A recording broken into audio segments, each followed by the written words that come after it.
YouTubians and fellow hobbyists! Well, long time no see! Well, today I want to show you what took me so long and what I have done the last couple weeks.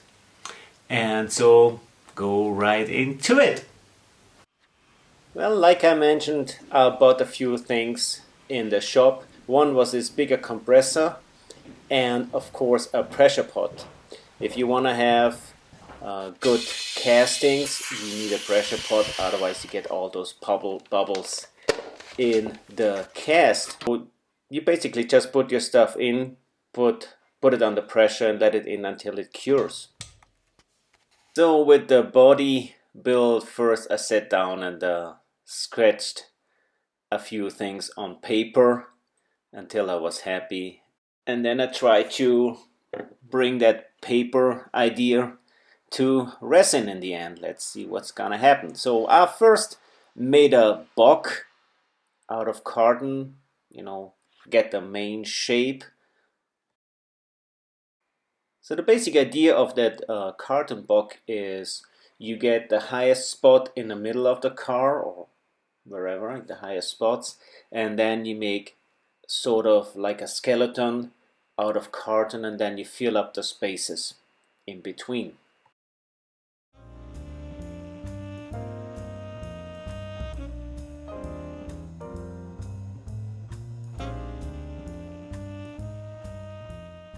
So I decided to fill up those spaces with clay, let it dry, and then put a coat on resin over it. After the resin is completely cured, I was getting rid of the carton and the clay inside of the basic shape, so to speak. And then it's time to start the endless circle of putting Bondo on, sand it down, putting Bondo on, sand it down.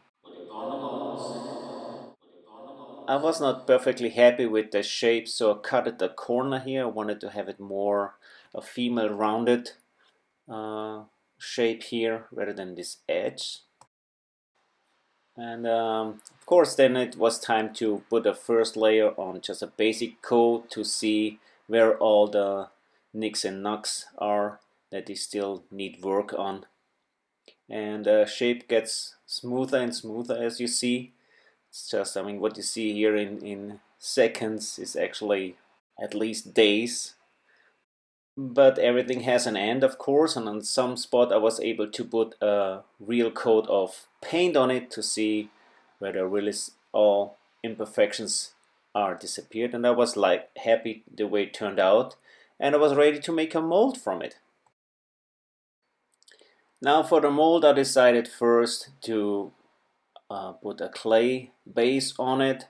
It's gonna be a squish mold, so to speak. You will later on see what I mean by that.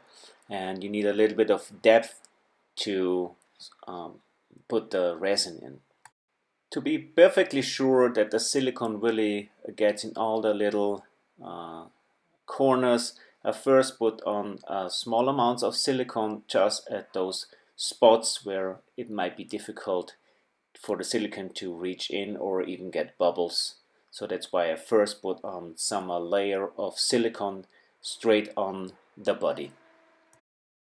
After that I built it out of wood, a box where actually that's gonna be where I could fill in the silicone, and then it was time to fill up the half of the car with silicone. Now after that whole silicone cured overnight, I was ready to put out the original part. Now here comes the most important part of that whole two-part silicone mold building. If I would now not put a special wax on it that prevents the silicone from sticking to the second part of the silicone, then you just have like one big chunk of silicone and in the middle your car. So that's why I had to first be sure that you have like 3 layers and always 15 minutes between, let it dry, of this special wax to separate the two silicone parts. And of course next was filling up the mold with again with silicone. Now, of course, it's the time where we figure out whether or not that wax did its job. So whether or not we have like one big chunk of silicone, or we actually be able to separate it. So I'll open the box, and we shall see what happened. Silicone usually just sticks to silicone, but if it has like a chance to go in this little uh, niches of like the wood, for example, it even stucks there. So now you see even that wax prevents it from sticking together. It's still hard work to separate actually those two parts, but I think in the end actually it works.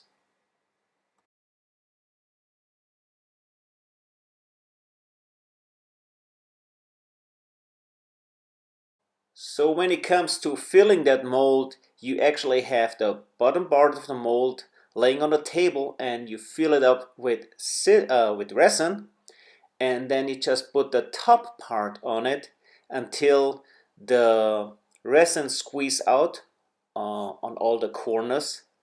And then when you open it, you should have fairly perfect, we will see now, replica of what was in the silicone part. So that's what we have here.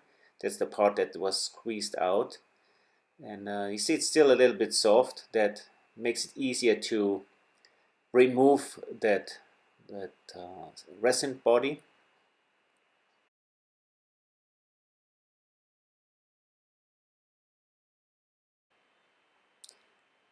The first cast is always kind of, you have like residue on it, and little parts that break away from the silicone mold. So the first is usually always just something that will not be usable. Even if you see the body is really soft, it has like this memory. If you lay it on a flat surface, it keeps that shape, and that's what we have right now. So next step was, of course, building the chassis, like the belly of the car. So I made that out of styrene. Here I just test fit whether or not everything fits together. And now actually the same procedure with the chassis, with the belly of the car, that I did with the body. And just make a silicone mold and cast it again.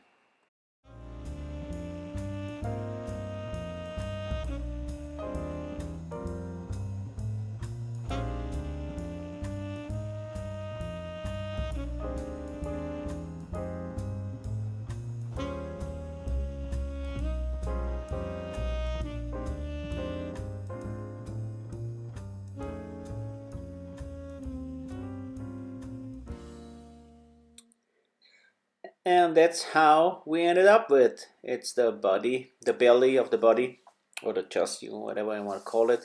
And this is inside the body. And now, of course, we also needed a couple things for the interior, like this middle console. The procedure is the same. I first made it out of styrene and test fitted it, and then of course some silicone molds.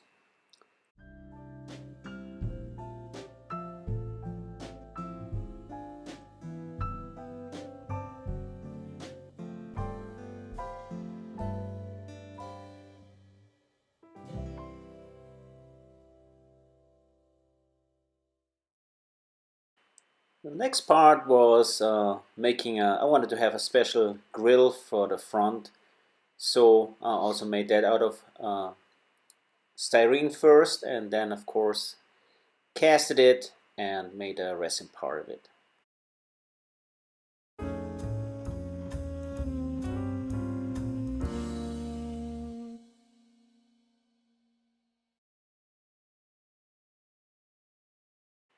Of course, I wanted to see how the whole thing is gonna look if we put some a motor in and a seat, a little bit something. Like I said, I didn't went too crazy with the details. Just wanted to see how it's gonna look if everything is on it, and I'm kind of happy the way it turned out.